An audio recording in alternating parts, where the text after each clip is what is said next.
Okay, so the most important part in any combat situation is to control your opponent. That's the message from Evergreen Hall.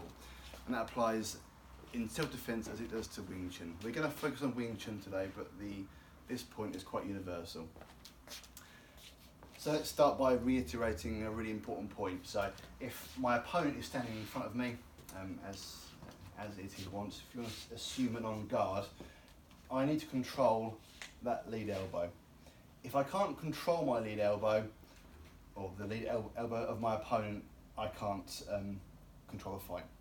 It's important as that. From here, again, just to reiterate, two arms against one in a good position nullifies this hand to some extent, as well as the knee. So control goes beyond that, because there's a huge difference between a raindrop and an atomic bomb. It's what is appropriate in that situation.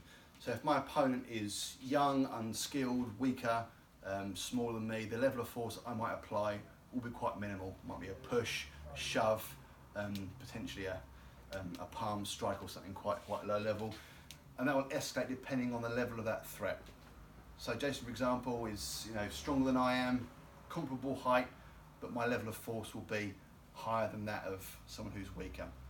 If we extend the spectrum to its fullest extent, a kind of a lethal force situation with weapons and firearms and what have you, then there's no limit to what force I might apply.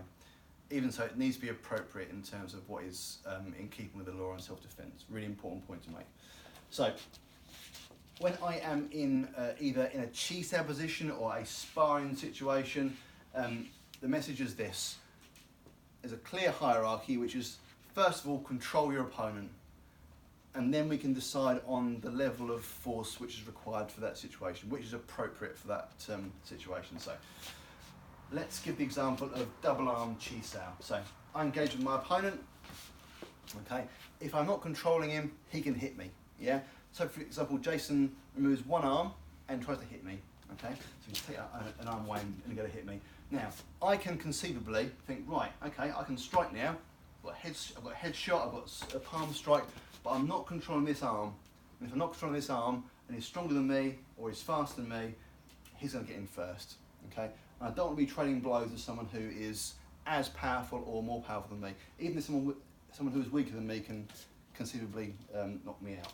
Okay, so always control my opponent first. When they're controlled, that's when I can strike. And only when they're fully controlled. The same kind of concepts we've taken forward to a random street attack. So, again, I've got to control not only the opponent's lead elbow, but also the situation. So, this is the danger of face-to-face contact. So, my opponent approaches me. I bring my hands up to control his elbows, or at least monitor where they are. Okay. Again, if I'm not monitoring or controlling those elbows, I run the risk that Jason can just trade blows with me. And that becomes really important when Jason is using his eyes to intimidate me, and I then become fixated by that rather than the threats which are in front of me, which is the lead elbow. So nothing changes. I control this lead elbow. I can then decide which level of strike or counter-attack is appropriate for this situation.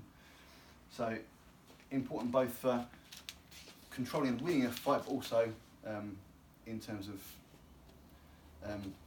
ensuring that you're compliant with the laws on self-defense. So, thanks, Jason.